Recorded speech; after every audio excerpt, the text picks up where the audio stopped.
Tere kaunist detsembrikuu keskpaika, vahetult enne jõule on väga hea meel stuudios tervitada meest, kes võiks öelda, et Eestis teab ooperist ja ooperifestivalide ja ürituste korraldamisest kõike.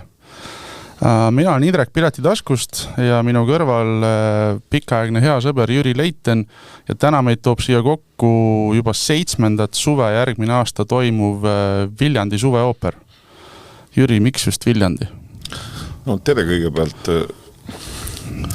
Viljandi on Eesti üks kõige ilusamaid ja maalilisemaid linnu ja sellepärast ka, et otse välja öelduna, et Viljandis ei ole väga palju klassikalist muusikat kunagi esitatud, on palju vanamuusikat ja on folki, aga mulle tundus, et see romantiline klassitsism on sealt nagu puudu ja teiseks on veel see, et Viljandi asetseb niivõrd toredalt Lõuna-Eesti keskel, nii et selline regionaalne mõtlemine, et miks siis Lõuna-Eesti inimestel ei võiks olla sellist ooperi elamust. Ehkki ma pean siin korrigeerima kohe, et ka esimese vabariigi ajal siiski praegu meenus, et esimest korda Verdi Traviatat on kunagi esitatud Viljandis. Kunagi on olnud Ugalaga muusikateater. Aga seda hirmu ei olnud, kui sa esimene aasta alustasid, et Viljandi on ikkagi selline folgi kants, et see on ju, folk on legendaarne selles linnas. Oli küll, aga ma pean siin ära rääkima veel ühe tähtsa fakti, et tegelikult ooperimuusikat Viljandisse nii-öelda tegema mind kutsuti ja see kutsuja oli suur muusikafanaatik ja tollal Eeri Klassi suur sõber. Eeri Klassiga töötasin ka mina väga palju koos ja selleks on härra Paavo Lambinen, kes on Viljandi suure tööstuse Aken ja üks omanike. Ja tema suure Viljandi patrioodina tahtis näha ka Viljandis midagi taolist ja tema kutse peale ma läksin Viljandisse. Aga kui see kutse mulle tuli, siis tegelikult tärkas ka minus mingi muu osa, et ka mu emapoolne suguvõsa on sealt samast Viljandi ümbert pärit. Ja ma mäletan, kui ma tulin Nõukogude armeest kunagi, siis esimene käik oli Viljandi järvele paadiga ja lugesin läbi Hemingway, kellele lüüakse hingekella ühe päevaga. Nii et Viljandi on minu elus, eriti lapsepõlves olnud väga tähtsal kohal. No siis on lihtsalt lihtne aru saada, et miks Kesk-Eestis just sinna kohta jõudsid, aga reaalselt üks etapp su elus oli ju see, et ka minul on olnud au sinuga koos Saaremaa ooperipäevi teha. Et kas see natuke on ka niimoodi, et kui see nagu sinu jaoks ammendus seal, et siis tegelikult see Viljandi tuli nagu uus idee ja uus mõte ja uus värskus peale kohe? Üldse ei varjagi, et minu elus on olnud 5 aastat Birgitta festivali nullist, siis 12 aastat Saaremaa ooperipäevi, mida ma arvan, me koos arendasime nii kaugele, et 1000 kuulaja kohast sai vahepeal 2300. Ja nüüd, ehkki see kõik võtab nagu aega Viljandis ja vaeva ja seal on ka omad põhjused, tahaksin ma astuda sellise sammu, kus ma võtan kaasa kõik need kogemused, mis on Birgittalt ja Saaremaalt võimalik võtta ja teha midagi siis vastavalt nendele kogemustele. Aga veel kord, see võtab aega ja see võtab ka ressursse ja siin ma pean lihtsalt ära märkima, et Viljandi suveooper ei tarbi ühtegi senti nii-öelda nagu riigiraha, vaid et see baseerub ainult kohalikele Viljandi ettevõtjate nii-öelda toetusele ja muidugi pileti müügitulule. Aga siiamaani on ta olnud meil jaanipäeva paiku. Kuidas nüüd juhtus, et järgmine aasta on ta juulis ja kas see kuu traditsioon muutub või sa tahad tulevikus ikkagi jaanipäeva paiku tagasi tulla? No tulevikus on natuke üleüldse veidi veidi suuremad plaanid ja nendesse plaanidesse mahub ka võib-olla midagi muud kui ainult ooperimuusika või etenduskunstide muusika, kui nii võib öelda. Aga juuli tuli see, et jaanipäeva ümbrus on siiski pärast mitmeid katseid tundub, et ikkagi kuidagi närviline, et inimesed lõpetavad tööd ja siis on jaanid ja kuidagi see tähelepanu ei ole veel nagu kontsentreeritud sellisele puhkusele ja nautimisele ja selles mõttes me liigutasime seda natuke edasi, ehkki seal samas rajoonis jaanipäeva aeg ja see juuli algus on tegelikult on üks kogu aeg, üks väike positiivne takistus, et üle paari aasta juhtub jälle laulupidu, mis on samal ajal. Et eks me seal rajoonis püüame nagu kuidagi žonglöörida selle ajaga, aga üks jälle oluline põhjus on see, et reeglina juulikuu on igal pool Euroopas selline kuu, kus saab nagu artiste ja kollektiive saab nagu kutsuda ja ausalt öeldes on ka väike selline sõjaplaan kuidagi Viljandiga alustada koostööd kas siis lõunapoolsete riikidega või põhjapoolsete riikidega, et näiteks siin juba võib-olla aasta või paari pärast me tahaksime midagi koos teha Samolinnaga. Aga see kõik on tulevikus, et selles mõttes see juuli on ikkagi natukene turvalisem ja parem. Aga olles ka selle sisuga nagu tuttav, siis ma arvan, et võib-olla Saaremaa ooperipäeva ja Viljandi suvise ooperi kõige suurem erinevus on see, et kui Viljandis on niisugused gaalad ja üles ehitatud kuulsatest lugudest, siis Saaremaal on siis nagu etendused ja lavastused on ju. Et see aasta samamoodi on 2 erinevat üritust meil, 2. juuli ja 3. juuli ja ma arvan, et hüppaks kohe sinna teisesse juulisse, et see on ka siis põhimõtteliselt meil lavastus ja mees, kellest ma ei teadnud mitte midagi. Jüri Täht. Kuidas siuksed mehed ja siuksed lood sinuni üldse jõuavad? No ma tulen korraks selle Saaremaa Viljandi juurde veel tagasi, et kui Saaremaal me ikkagi tõime sisse terved teatrid koos nende valmis toodangutega ja valmis produktsioonidega, see on nagu üks selge selline liin. Aga kuna Viljandis meil ei ole veel tehnilisi tingimusi, et me saaksime kasutada kõiki ooperiteatri võlusid, et orkester ja kõik, et meil ei ole ka sellist, kõik oleks nagu turvalised, meil ei ole ka sellist katust ja sellist katet veel Viljandis, et siis me nagu praegu piirneme heade gaalakontsertitega ja siis teine selline suund ongi lugude jutustamine, et tegelikult tuleb otsidagi selliseid lugusid, mis on huvitavad ja võimalikud, mis puudutavad ka Viljandit ja võt see samane nüüd see Jüri Täht, tšellomängija, väike poiss, kes alustas tšelloõpinguid Viljandis ja siis tänu sellele, et tema vanaema oli Peterburist baltisakslane, oli sellel perekonnal võimalik minna siis enne kui suur sõda algas, oli võimalik minna Saksamaale ja Jüri Täht oli nii vapper tšelloharjutaja, et 12-aastaselt võitis Saksamaal konkurssi ja siis peale seda liikus edasi Ameerikasse, ehk siis väike Viljandi tšellopoiss, kes alustas Viljandis ja vist ostatigi Viljandis esimene tšello.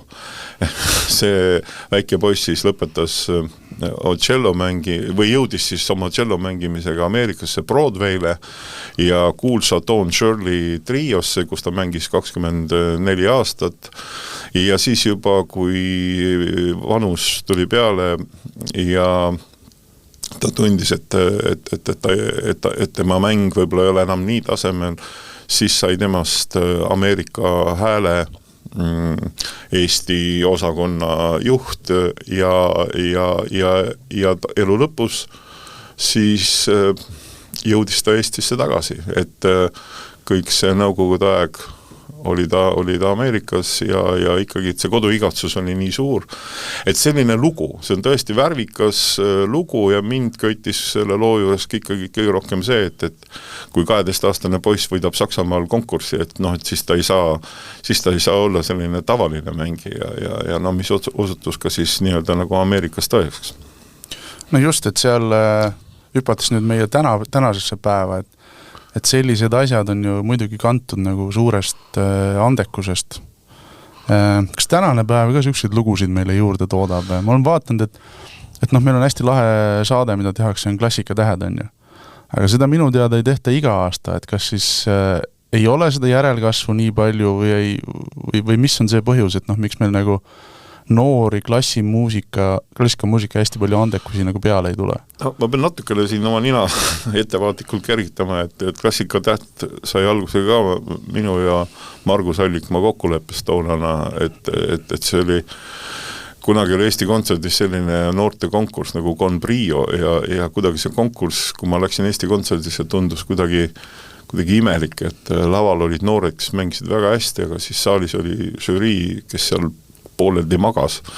Ja siis mul jäi selline kuidagi väga ülekohtune mulje sellest, et see kõik ei saa nii olla ja siis me hakkasimegi seda mõtlema, seda teleformaati välja ja mul on kohutavalt hea meel, et see Klassikatähed küll läbi raskuste on nagu tänaseni välja vedanud ja on absoluutselt selge, et need noored, kes Klassikatähtedes nii-öelda selle saateformaadi vastu peavad, et nendest tegelikult saavadki Eestis juba tähed, aga väga paljudest on saanud ka tegelikult nagu rahvusvahelised tähed ja kui nüüd tulla korraks selle Jüri tähe juurde tagasi, siis täna on ju meil Marcel Kits mängib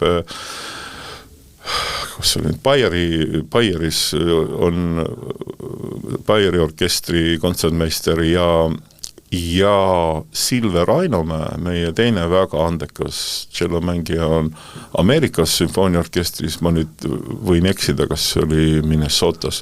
Ühesõnaga, Ameerikas on väga korraliku sümfooniaorkestri tšellorühma kontsertmeister, nii et need lood on siis nii-öelda nagu kordunud, aga üle mitmekümne aasta ja vastus sinu küsimusele, et jah, Eesti oma 1,3 miljoniga ei suuda nii kiiresti ja nii palju toota ei muusikud, ei jalgpallimängijad, et eks see ongi teatav selline seaduspärasus. Täna tundub, et muidugi muusikuid tuleb vist natuke rohkem kui jalgpallimängijaid. See selleks. Aga lähme 3. juulisse, et see on ka nagu lahe kokkusattumus, et Ooper Hollywoodis suurepärased solistid ja üllatus, Anneli Peebo Viljandi muusikakooli lõpetanu või? Jah, ma tunnen Annelit väga ammu sellest ajast, kui ta laulis kammerkooris ja ma teadsin kogu aeg, et ta on nii-öelda võhma tüdruk ja käinud Viljandi muusikakoolis. Viljandi muusikakool on muuseas märkimisväärselt kuulus kool ka juba eelmise riigikorra ajal oli ta, minu meelest oli ta mingi eksperimentaar muusikakool. Aga Anneli ei ole sellise ooperi diiva staatuses minu meelest Viljandis üldse esinenudki. Ja ma teadsin, et talle see pakkumine meeldib ja meeldiski, aga nüüd sattus veel selline juhus kokku, et tegelikult seal 3. juulil oli minul üks eesmärk tuua Eestisse selline, ütleme, maailma kõrgliiga vokaalsolist ehk siis tenor, kes alustas oma karjääri Metropolitan Ooperas New Yorgis ja laulab täna praktiliselt kõigis maailma absoluutses eliitmajades, ooperimajades ma mõtlen. Ja nüüd kui need kaks solisti siis kokku panna, et ega Anneli Peebo on ka Viini Volksooperi solist ja ma usun, et see kõik harmoneerub väga kõrgel tasemel seal Viljandis, nii et mul oli üks eesmärk. Ehkki Saaremaal on käinud meil kunagi ka maailmas tuntud tenor Jose Cura, siis nüüd Viljandisse tulev Charles Castronova, noh, ei ole kindlasti mitte väiksem mees, vaid pigem siis nagu noorem ja hetkel siis kõrgema reitinguga. Et noh, Anneliga on sul nagu selles mõttes lihtne, et noh, nagu sa ütledki, et sa tunned teda pikalt ja noh, jälle Austriast kodu tulla on ka nagu tore, on ju. Aga et kui keeruline, ütleme, selliseid Castronova taolisi kodanikke, kes on ikkagi nagu maailma tipp, kui keeruline neid on siia saada, et kas seal on nagu tutvused, suhted, meeletud rahapakke vaevalt Eesti puhul klassikalise muusikas on?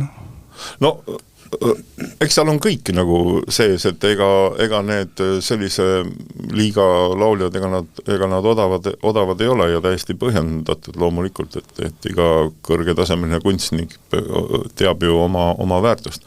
Aga sellest, kuidas need siia saada, sellest muidugi on jälle võib lugeda huvitavaid lugusid ja noh, ei saa eitada, et siin ei ole isiklikud suhted nagu seotud, et jällegi on minu nagu tööelus olnud üks väga kindel põhimõte, et või õigemini paar põhimõtet, et ära kunagi ütle ei ühelegi inimesele, teine põhimõte, mis mulle endale nagu meeldib, et katsu oma tööd rahvusvaheliselt teha nii, et igas korralikus linnas on sul keegi, kellele helistada.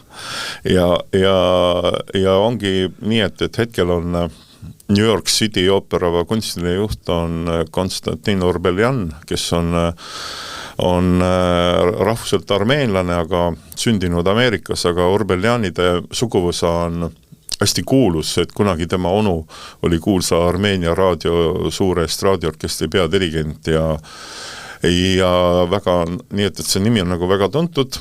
Ja mina mõned aastad tagasi just külastasin Jerevani, kui härra oli Jerevani ooperi peadirigent ja kunstiline juht ja noh, meid seob veel ka ajaloos see, et ka tema on kunagi olnud palju Peterburis ja ka mina olen elanud Peterburis, ühesõnaga, et meil on nagu muusika sellises muusikute seltskonnas on väga palju ühist ja väga palju tutvus ja meid seob nagu hea sõprus ja nüüd, kus ta on siis Ameerikas ooperi sellise suurema projektooperi kompanii kunstiline juht, siis loomulikult sellised kokkulepped noh, sünnivad nii nagu vanasti ERI-klassiga, et võeti telefon, tehti üks kõne ja asi on tehtud.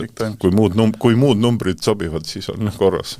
Aga mõtlen, et kas sulle endal on ka vahepeal nagu tundunud, noh, täpselt, et okei, kõik me teame ja tunneme, mis selle loogikaga, aga et mõne koha pealt nagu seest mingi hääl ütleb, et pagan, see on nagu liiga suur amps, et seda vist ei kannata Eestis teha. Ei, ma seda ei arva, et siin on muid kurioosumeid näiteks Eestis on, et kui me tõime Saaremaale näiteks Jose Cura, siis ma pean tunnustama Eesti Kontserti eelmist juhti Marko Lõhmust, kes sellel hetkel, kui see leping tuli teha, see hetk oli selline, kus mina olin juba konkurssi Eesti Kontsertisse teinud ja ma olin suundumas sinna tööle, aga ma veel seal ei olnud. Ja Marko helistas mulle ja küsis, et Jose Cura, noh, ma ei saa öelda seda honoriga, see honorar oli ikkagi väga suur number meie jaoks. Et kas ma kirjutan alla, et selles mõttes aus käitumine noh, nagu tulevase juhi suhtes. Ja ma ütlesin, et kirjuta alla. Ja tõesti, noh, see nii-öelda see mäng vääris nagu küünlaid. Ja mis seal salata, Nessund Norma aari ajal poetasin isegi pisara seal Saaremaal. Et ei, ma arvan, et see kõik on nagu loogiline praegu ja see kõik on nagu nii-öelda nagu meile praegu jõukohane, noh, et täna kindlasti ei ole jõukohane tuua kuskilt metropolist mingit ooperit nagu Eestisse, et see on nagu keeruline, aga soliste küll. Nii nagu ma olen öelnud ka Eesti paljudele muusikule, et ega siis nagu maailma kuulsaks pole ju kellelgi keelatud saada. Et nii samuti võib ka Viljandist, ehkki noh, me võime siin arutada ja mõelda ja unistada igatepidi, aga tegelikult võib saada Viljandist väga kõrge tasemega selline muusikakeskus või muusikaline metropol, arvestades kui ilus see linn on, kus ta asub, et seal on järv ja nüüd ehitatakse sinna ka lõpuks suur, hästi mahukas spa-hotell, et kõik see räägib nagu kontseptsioonist nagu ühte suunda. Eks siis Viljandi tegelikult seesama suvine ooper on kasvanud ju iga aasta nii publikuga kui ka nähtavusega ja mis on veel lahe, et kas eelmine aasta sa kasutasid Viljandi muusikakooli keelpilliansamblit, kui oli Olav Ehala kontsert ja järgmine aasta on siis Viljandi noorte sümfooniaorkester. Et sa üritad nagu kasutada ka kohalikke muusikuid ära, mis tase on siis täitsa nagu aktsepteeritav. Ja see ongi väga oluline, sest meil siin Eestimaal, eks meil on need nagu üritavaid linnaorkestrid, on ju tegelikult ja tegelikult see, et Pärnus on linnaorkester on ju tegelikult ju ääretult tore ja Narva siin ka püüab ju säilitada oma linnaorkestrit. Viljandi muusikakool veel kord tuleb tunnistada, et see on väga tore asutus ja seal on toredad õpetajad ja minu meelest pakkuda noortele seda maitseelamust nagu varases staadiumis, kui alustatakse pilli õppimist, on täpselt seesama jutt, mis oli Jüri Tähega, et Jüri Täht väikse poisina muuseas kuulas Laine Lehterit. Laine Lehterit me siin mõni aasta tagasi Laine Lehter oleks saanud 100 aastasega. Laine Lehter on legendaarne Eesti tšello pedagoog, kes on loonud selle tšello koolkonna siin. Ja võt need seosed on nii olulised kõik ja tegelikult on täpselt sama lugu ka täna, et ma näen neid Viljandi noorte nägusid, kui nad saavad tulla siin Tallinnasse Alexela kontserdimajja või kuhu iganes, et olla teiste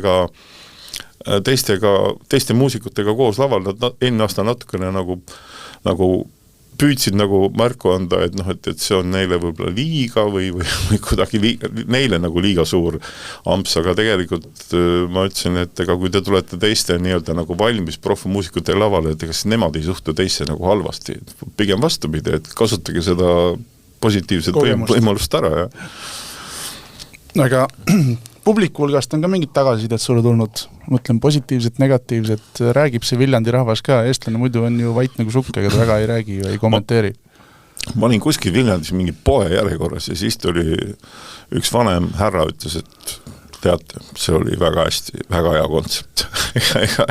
ega ma muud ei oskagi nagu öelda, et meil on nagu need kontserdid ikkagi võimalikult täismajad olnud ja mulle tundub lihtsalt see, et nii nagu ma siin olen ka ennem natukene rääkinud, et see Viljandi, kes on jäänud sellisest nagu romantilisest või klassikalisest või ma ei tea, ütleme Viini-koolkond ja edasi romantism, et sellest osast muusikast on jäänud natukene ilma, sest seal ei ole olnud vastavat kontserdimaja või kontsertsaali. Küll on olemas suurepärane teater ja suurepärane pärimusmuusikakeskus ja suurepärane muusikakool, aga võt see sümfonism ja ooper ja see on kuidagi viimase, ma ei tea, võib-olla siis 50, 60, 70 aastat kuidagi seal sellise vaeslapse rollis olnud, et mulle endale tundub, et iga aastaga Viljandi inimene või siis Lõuna-Eesti inimene nagu avastab enda jaoks seda ja see ongi eesmärk. Aga nüüd järgmine suvi on meil siis Viljandi suveooper 7. Ilmselgelt ta peaks olema tegelikult ta peaks olema ma ei saagi praegu kiiresti öelda, ühesõnaga COVID ajal jäi meil 2 aastat vahele. Ta jutti ei ole olnud. Ja tal COVID vahepeal vist 2 aastat röövis ära. Aga kunagi ju varsti tuleb ju siis Viljandi suveooper 10, et mis see nagu tulevik toob, et kuidas sa nagu järjest üles ehitad seda? Eks mul kogu aeg peas on mingi 2 aastat ette plaanid, ta on mitte plaanid, aga ideed on olemas, et tegelikult minu unistus oleks teha nüüd 27. aastal üks ooperi sündmus, võib-olla koos ka balletiga selline, kus meil tuleb terve kollektiiv, orkester, solistid ja ballett tuleb Kesk-Aasiast selleks on juba ettevalmistused juba tehtud. Kahjuks siin veel päris hästi ei saa aru, mismoodi meie selline poliitiline ja kultuurpoliitiline olukord veel välja näeb, et kord siin käib president käib Kasahstanis, kord on hästi ja siis jälle ei ole hästi ja et tegelikult nagu see praegune poliitiline segadus, mis maailmas on, et eks see natukene nüüd paneb mõtlema ja natukene võib-olla rohkem nagu süvitsi uurima, et millised on meie suhted nagu erinevate riikidega, et siin natukene peab võib-olla ettevaatlik olema, ehkki mina isiklikult ei karda seda ja ma olen eranditult seda meelt ka siis, kui ütleme Ukrainas tungis Venemaa sisse, et tegelikult hea kunst ja hea sõna ja see kõik nagu ikkagi on mõeldud nagu maailma päästmiseks, et ka mul täna on nagu väga palju sõpru ja väga palju häid inimesi ja väga palju õigeid inimesi on ka Venemaal olemas, aga kuidagi me peame siin nagu selle positsiooniga nagu hakkama saama ikkagi, et mis on nagu, millised on need väärtuspõhimõtted ja nii edasi. Aga ma arvan, et Kesk-Aasia kokkuvõttes, ma loodan, et see asi läheb ikkagi nagu paremuse poole, et mina arvan, et Kesk-Aasia on meie jaoks täiesti uus turg. Ma mõtlen ka nii turismi mõttes kui ka kultuuri mõttes ja nähes, kuidas need Kesk-Aasia riigid, küll mitte kõik seal nüüd nii-öelda nagu võrdselt, aga nagu Kasahstan ja Usbekistan ja kõik, et need on tegelikult täna sellised riigid, mis nagu pürivad maailmas ikkagi nagu üles ja ikkagi tahavad Euroopa ja muu maailmaga suhelda otse, nii et see on väga muljetavaldav ja sama muljetavaldav on nende muusikaline tase.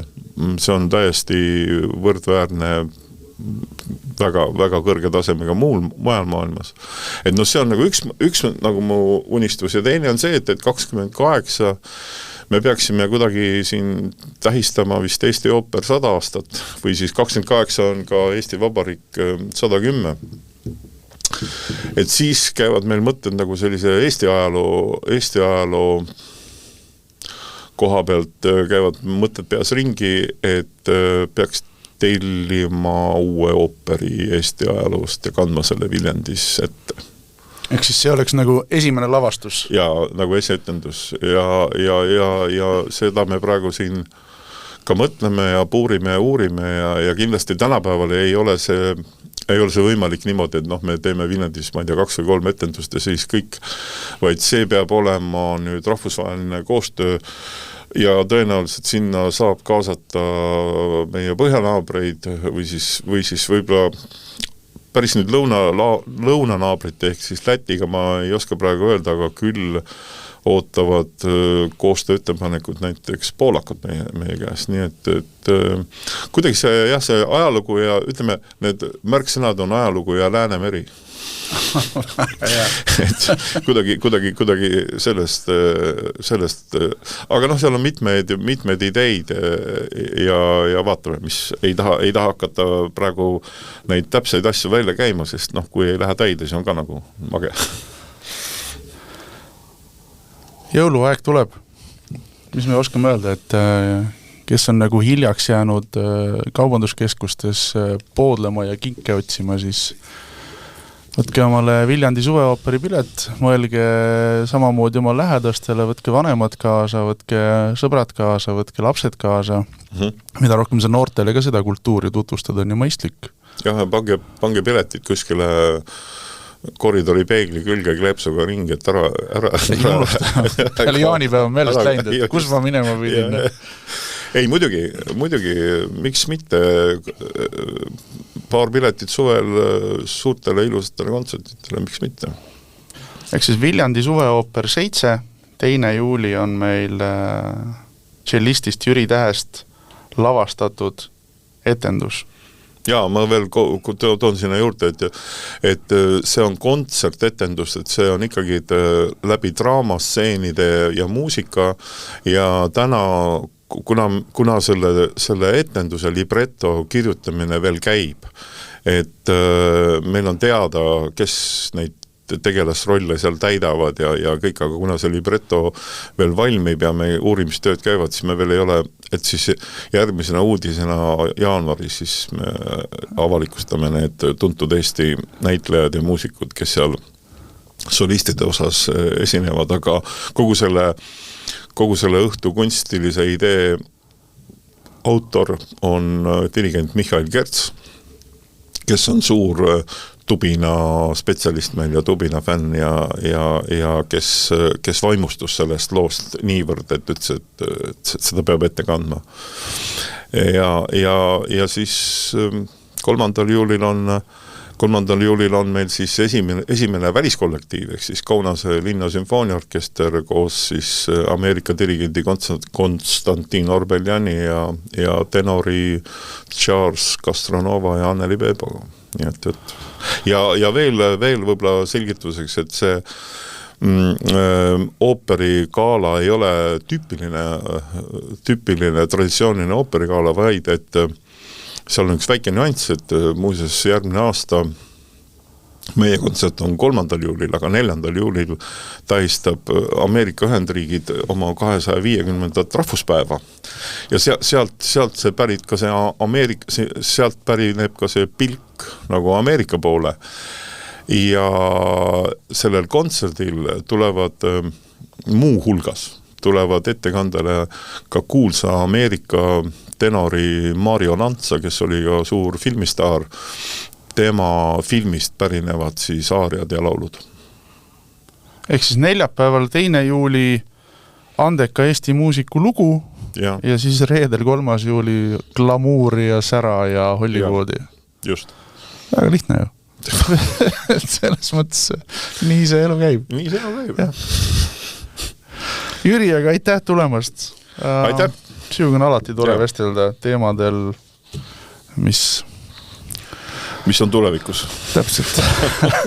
Aitäh sulle. Aitäh.